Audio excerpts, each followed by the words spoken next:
અડીસામાં વિદ્યાસંકુલના ભૂમિપૂજનના પૂર્વે વિવાદિત પોસ્ટરો લાગ્યા હતા। આ વિદ્યાસંકુલનું ભૂમિપૂજન શિક્ષણ મંત્રી ભૂપેન્દ્રસિંહ ચુડાસમા દ્વારા કરવામાં આવ્યું હતું, જ્યાં ભૂમિપૂજનના પૂર્વે વિદ્યાસંકુલની જગ્યા પર ખાનગી માલિકીને હોવાના પોસ્ટર્સ લાગ્યા હતા। સાથે જ શાળાએ આ જગ્યા પર માલિકીનો દાવો કરતા પોસ્ટર્સ લગાવ્યા હતા।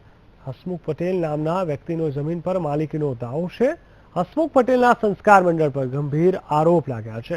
જમીન પચાવી પાડ્યાનો સંસ્કાર મંડળ પર આરોપ લગાવ્યો છે।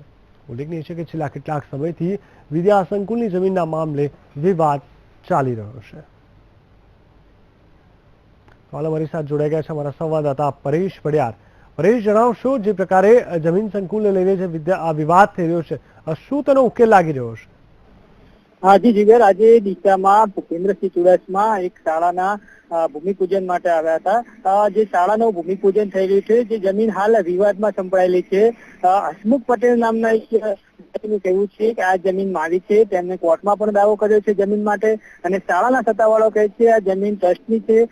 એના લઈને આજે એક મોટો વિવાદ થઈ રહ્યો છે।